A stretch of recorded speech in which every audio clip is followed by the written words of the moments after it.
Hey, welcome to another episode of the Good Advice Podcast. You're tuning in to another episode where we talk about the things you need to know in order to grow your business. I think I did that intro as if I was surprised you're still here. I was like, hey, you're here. Here's another one, right?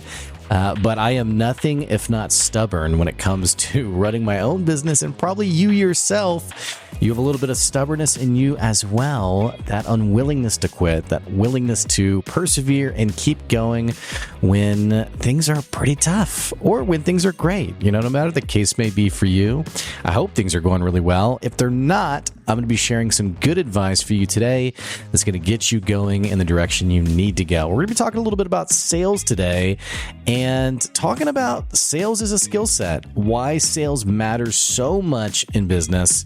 I mean, the answer is pretty obvious. It affects your bottom line. We're going to be getting right into that today. But before we dive in, we do have a word from one of the amazing businesses that sponsor the podcast.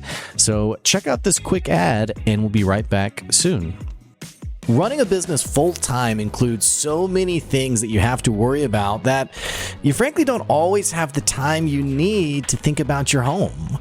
When that latest hailstorm hits and you're thinking about roof repairs, or maybe you're working on a new construction project and you got to call someone to build your roof, a lot of times as business owners, we're like, man, tell me who to call, tell me who I can trust, tell me who I can rely on so I don't have to worry about this, and instead I can focus on building my business.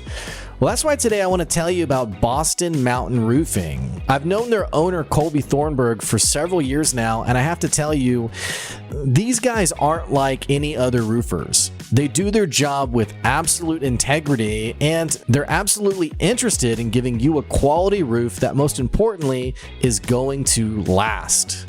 On top of this, we all know those contractors that you can never get a hold of. You never know when they're showing up on time. You're like, where is this person? And frankly, why is my bill just running up? That's not the case with Boston Mountain Roofing. They believe in showing up on time, getting the work done when they said they would, and most importantly, being totally transparent with the cost, all while giving you an incredible experience. So go to bostonmountainroofing.com to get a free quote, or call 479-449-ROOF. That's 479-449-7663. So we have this Facebook group for business owners here in our Northwest Arkansas area. And among all the spam that I'm usually deleting, we occasionally get some really good questions and insights that are in that Facebook group. Well, David Mitchell, who's new to the group, he posted a question, which this is a pretty common question that ends up in groups like this, but it was basically, what's your number one challenge you face as a small business owner? And there were a lot of great options to it. There were competitions, so like your competitors who are in the same industry as you, who are doing what you're doing, having enough time, which if you're a small business owner, I mean, you definitely didn't quit your job to work less hours, because many entrepreneurs will tell you you work the same, if not more hours, depending on how many customers you have. Cash flow, so the money coming in when it's supposed to, your ability to pay off your bills, all things related to that. Hiring, which is its own thing entirely. Or lastly, getting customers. So David posted this poll up. I was looking at the results, and I want to say it wasn't really surprising, especially if you're listening. You already know the answer, because I already spoiled it in the intro to the podcast saying we're going to be talking about sales today. But I was a bit surprised how lopsided it was. 51% of the respondents said that their number one challenge is getting customers. And in fact, over the years of good advice, 5 years of good advice, the number one question I get, I'm talking phone calls from people who've looked me up. Maybe they found my business online. They Googled business help. My profile popped up, whatever it is. But people who call me, email inquiries, people who hire me, literally the number one pain point is, I need more customers. I need more customers. I need to make more money. I need to grow this thing. Or it's something like tangentially related to that. It's not every customer, but definitely like the overwhelming number of customers. And I'll go ahead and tell you too, of the customers that I work with, or even people that I chat with, the difference between customers who have an amazing business, who, they're growing something really special, versus those random people who call me, who I can typically get in like the first 10 minutes a sense of, is this business going to make it? Does this business have legs to it? Now, understand me for a second, because I don't want anyone listening to go the path of like existential dread of like, I'm not like a savant in this stuff. If I talk to someone, I can't like, I keep thinking like CSI Miami.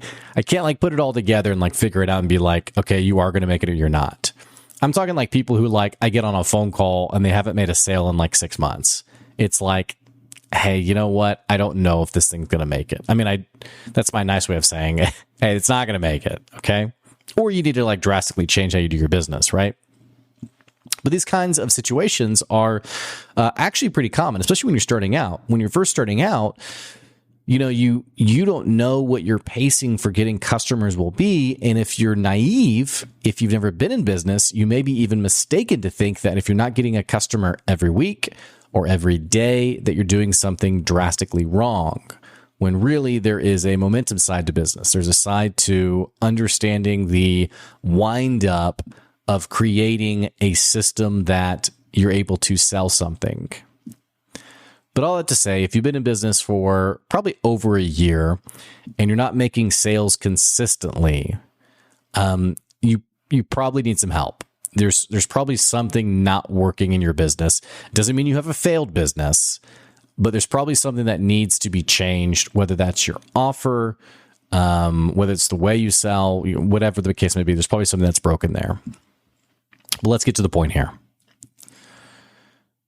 When it comes to the skill sets that a business owner needs in order to be successful, the skill sets that a business owner needs in order to be successful, the more I talk to people, the more I realize how absolutely precious the ability to sell is. I never envisioned myself, let me be clear on something. I never envisioned myself being the guy to get on social media or get on a phone call or meet with someone and give sales advice. The reason for this is that I've always thought of myself as pretty averse to sales. I really hate the idea of like the grubby, slimy salesperson. It's against everything that I stand for as someone who tries to be fairly genuine. I've always had a knack for whenever someone wants to get together, they want to have a conversation. It's maybe I'm stroking my own ego here. Maybe this is true for everybody, actually.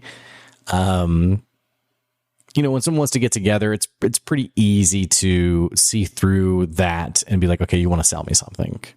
And I don't mean like the general, I mean, everyone knows it, right? For like the general emails when someone's like, hey, I'd love to get on a quick call and talk. It's like, you want to get on a call and sell me something. I get it, right? But like even people like more casually when I talk to people, I'm like, okay, you're guiding me towards a sale here. So I've always been pretty even averse to that, where if I'm going to get together with someone, there has to be a reason for it. It has to be genuine. If I say we're just getting together for coffee, that is literally what it is. It's not like I want to give you, I mean, if I show up with like a PowerPoint presentation, you should slap me, right? Because it's like, I obviously didn't get together for just coffee if I brought a PowerPoint presentation to our meeting, right? But I've had people do that where they're like, oh, hey, and by the way, I actually have this slide deck to show you. And like my business name is like on the title card, and I'm like, okay, this wasn't like a PowerPoint deck you just had on a flash drive. Like you made this for me, which let me just go ahead and prepare yourself for understanding the nuance of sales. Cause I'm going to say some things that are positive and some things that are negative that kind of go in tandem. And it's not meant to be this way or that. It's just understanding the nuance, the complexities of all of this. So even though I'm knocking this in general, I'm also saying like, the person who's hungry, who's going out and having those meetings and making these conversations happen, like we shouldn't blast this person. I mean, this person is actually doing what I'm actually getting to the point on, which is the number one the number one skill set you need to be an effective business owner is the ability to sell. Hands down, bottom line, you have to be able to sell. You have to have a cadence for finding a way to get in front of your buyer, to talking to them, to listening to them, which is more important than talking to them, and then offering your services or your products to help them. And then either celebrating the win of the deal's done or genuinely leaning in when you get rejected. And everyone's going to tell you, I mean, you've probably heard it 1,000 times. You've probably lived it yourself. You will get told no 10 million times more than any person will tell you yes. It's just how it works. It's just the way the game is played.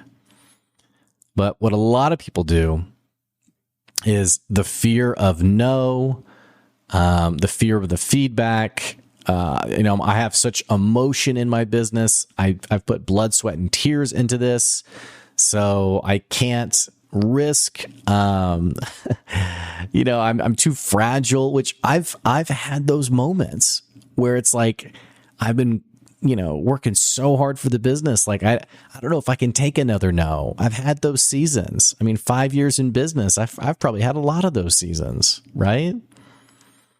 So understanding, though, there's kind of this insight that someone gave to me years ago, and I don't remember where it came from, so I apologize if this is like from some like mainstream like business genius or something. But the more you get comfortable with no, the more you begin to disassociate the no with like your personal value. The more you begin to understand it's not a reflection of me, but rather this person was not the right fit for what I have to sell. And this isn't a bad thing. This is actually a good thing, because for every no that you get, you're getting one step closer to really understanding who that person is. Like I think a lot of times people are so minded about, okay, I got to know, let me go to the next person. In fact, I actually had a guy I talked to early, it was like year one of Good Advice, who he talked about his sales strategy was he would try to sell the services, he would pitch the services, and if they said no, he was like, okay, phone call over, conversation over, I'm on to the next person. Hey, do you need this help? No. Okay, great. Click, on to the next person. And was very just like bulk oriented in terms of like, I got to call as many people as possible. I got to talk to as many people as possible. And there comes a point where you have to pause before the next sale and you have to think and evaluate, why did that person tell me no? Did they tell me no because I missed it? I messed it up. I leaned in, which I've had this happen to me. I mean, this has happened even this year. This has happened to me multiple times where I lean too heavily into the sale. I think the person's ready for the pitch, but I lean too heavily into it and it pushes them away. I thought there was more trust there than there was, when really there was no trust there, or there was less trust. And so the sale felt icky. Was it that? Was it the right customer but the wrong time, which can be a lot of people? Or was it someone who's just never going to be your customer? They're never going to see the value. It's like one of a person I really like is Steve Lay. You've probably heard his ads on the podcast, but he does bookkeeping and taxes and payroll. Well, if he was to sit down with someone who was like, oh, I would never hire someone to do my books, why would he then be frustrated that that person tells him no for buying his services? See, like when we talk about this from like a third person point of view, it's like it's obvious, right? But when it's us in our business and the person who told me no, it's easy to take it personal or to see something deeply wrong with the business rather than understanding it was never a fit from the get-go. It would be like, your dream partner, your spouse, the person you envision being the love of your life is, and I'm going to make it really physical for a second here. So I'm not actually this superficial, but let's just say you've always envisioned being married to a blonde and you meet someone who's a brunette. This is a stupid example. Let's nix that. Let's actually do a real example that, I've had friends who've been in the situation. Let's say you've always wanted kids. You've always envisioned yourself having kids. Since you were in your early 20s, you were thinking of kid names and, throwing the ball around or, cooking with your kid or, whatever the case may be. I don't know. But you've always envisioned it. And then you meet someone who is so clearly, they understand, I do not want kids. You are heading to a train wreck if you decide to date that person. Because from a core principle, you are on two totally different pages. And I use that example because, again, I've known people that's what has happened in their marriage was, we both disagree completely, but maybe we'll figure it out. Or honestly, what we often do, or what I see happen in these situations is maybe I can change them. Maybe they'll come around. Maybe it's a phase. We do the same thing in sales all the time. We meet someone who is diametrically opposed to what we stand for, what we do, what we offer, and yet we keep calling them. We keep reaching out to them. Maybe your values are totally misaligned. I know a lot of times for me, I talk a lot about management and managing your employees well. And one of the conversations that typically comes up with people I work with when it comes to just great leadership and great management is I typically always eventually talk about pay. And I say, hey, this, you leading people, it can't be this pizza party, whatever we have left in the budget. Let's do a little team building, hoorah, and expect to have this incredible team. It can only go so far. And this isn't like a personal opinion. This is just a statistical one. Your best employees are going to go where they are valued. Now, for every time I say something like that, there's always someone who's like, well, value may not be money. And it's like, okay, that's fair. But for a lot of people, it's money. For a lot of people, that's just how our society operates, right? But if I'm sitting down with someone and I'm saying, hey, we got to talk about pay, and they don't have that opinion about pay, they are I start people out at $10 an hour and they have to prove themselves to me to earn more of a higher wage. Me and that person, there's no advice or direction I can give that's going to genuinely help them because we see things differently. And in the same way, they're only going to be frustrated and mad about their investment in me because it didn't take them where they thought it was going to take them, because where I'm taking them is a place they don't necessarily believe in. So often in sales, we get in these situations where we're trying to it's trying to fit the square peg in the round hole, instead of like stepping back, disassociating ourselves from the emotion of it, disassociating ourselves from I have to sell this or I'm worthless, removing the strong feelings behind it, stepping back objectively and saying, is this a customer I want to have? Is this a customer I need to have? And moving on from there, with sales being such a valuable skill set, it's like a muscle.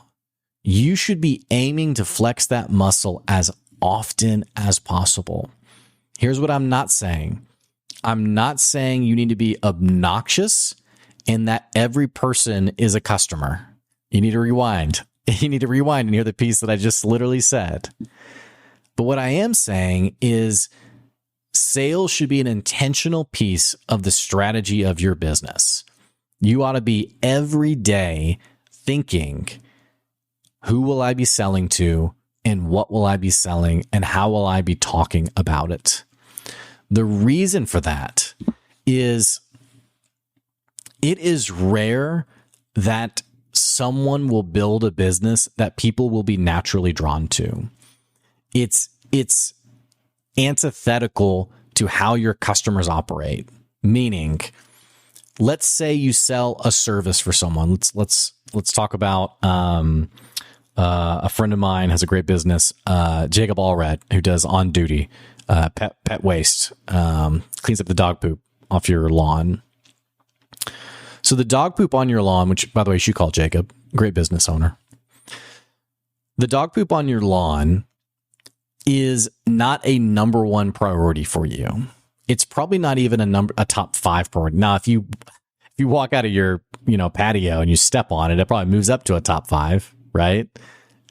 Which that's a whole different sales conversation entirely of like knowing when to strike when the iron's hot.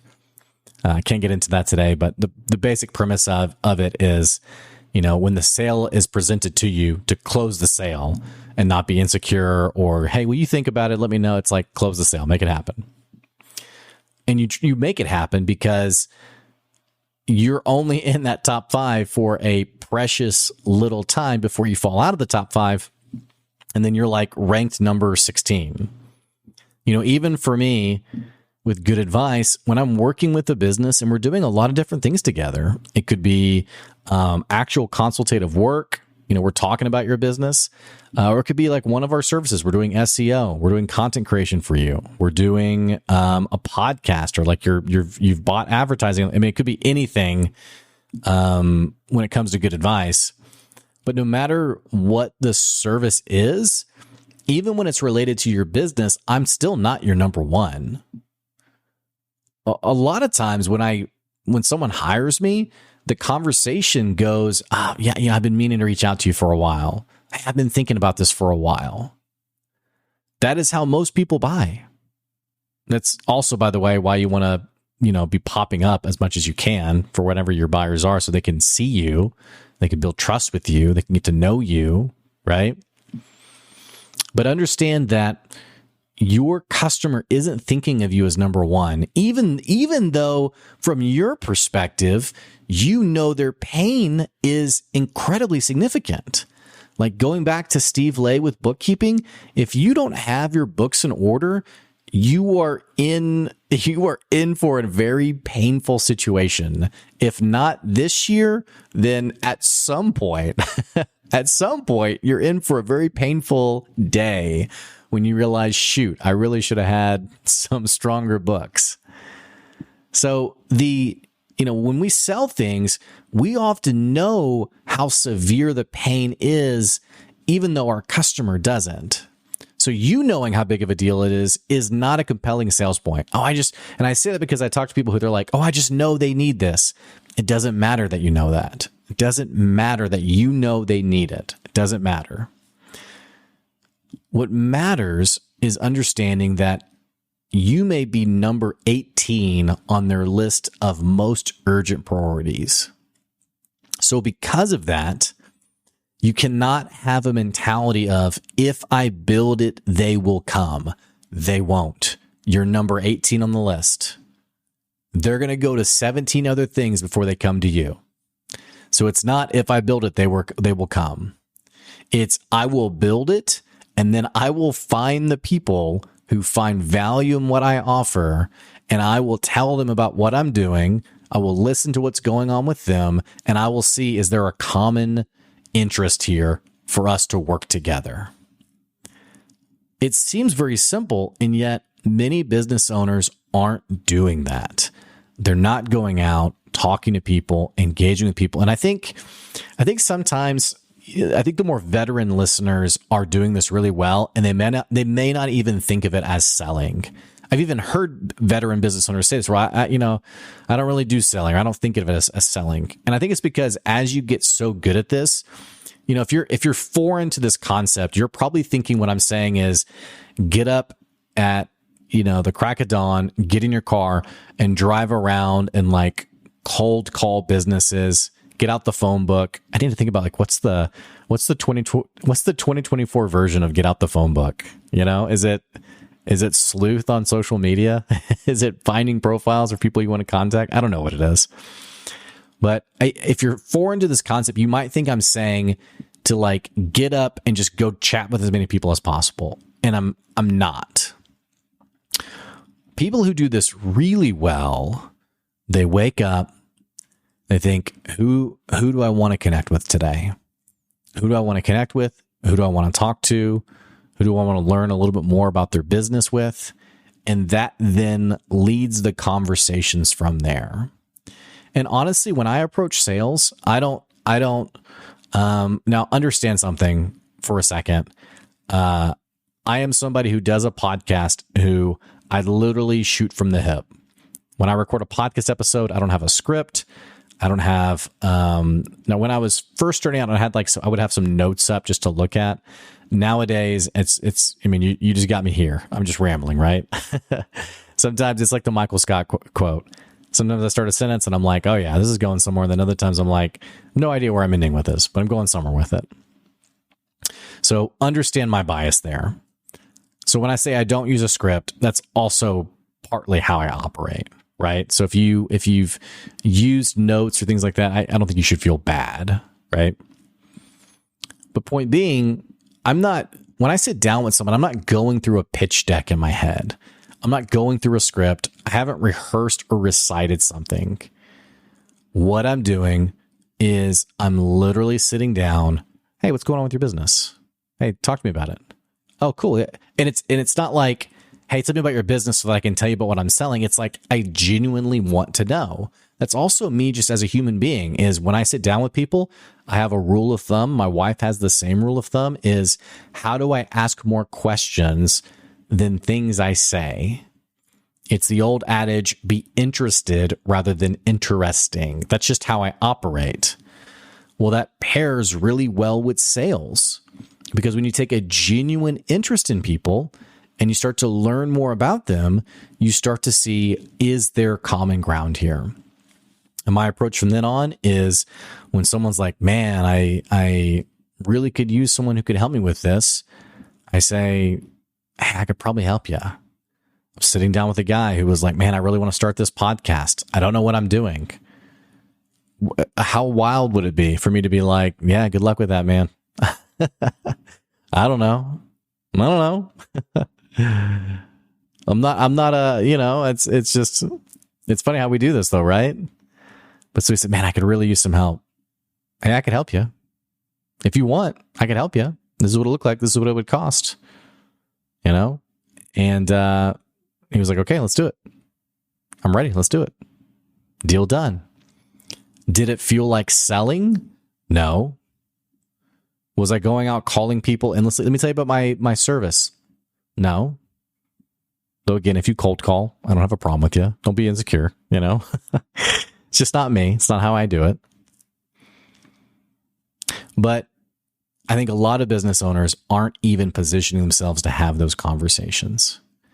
And when I say be strategic and be thinking about how you can sell every day, it's less about the pitch and it's more about position. Every day when I wake up, I think, how can I put myself in a position to make a sale today?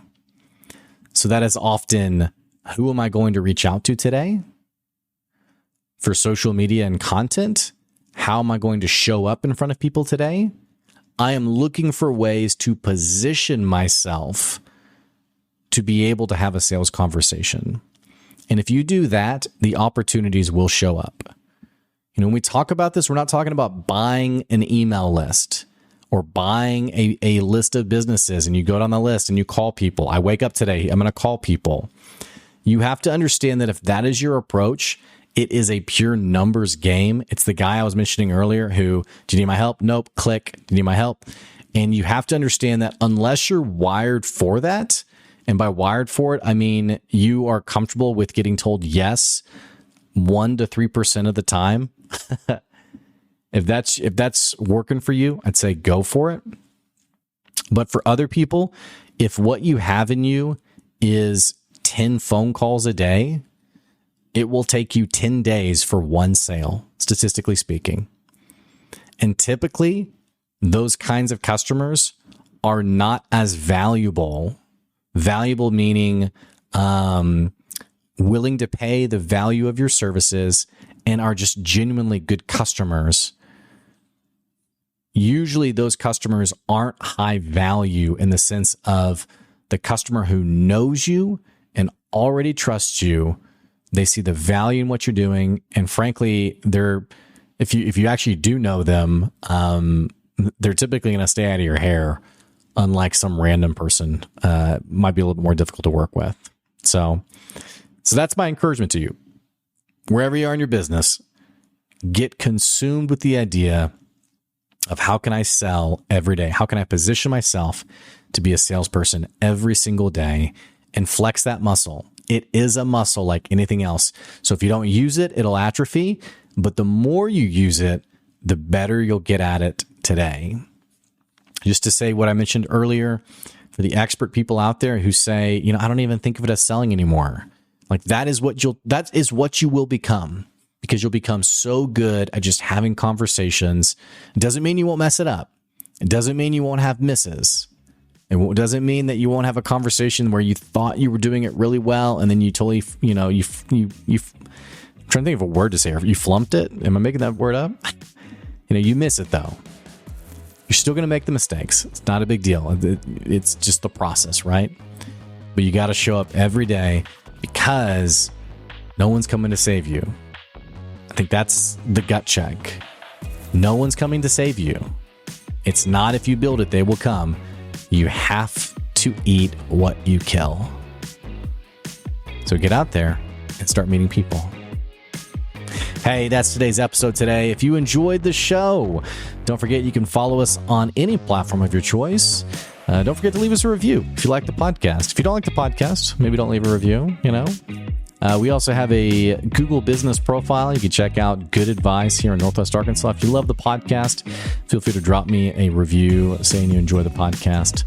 All that to say, we're coming up on 400 episodes soon. Pretty wild. We're still here. So all that to say, I appreciate you guys listening. I appreciate our sponsors for supporting the show. And that's today's Good Advice. We'll catch you later. Keep selling. Make it happen. See ya.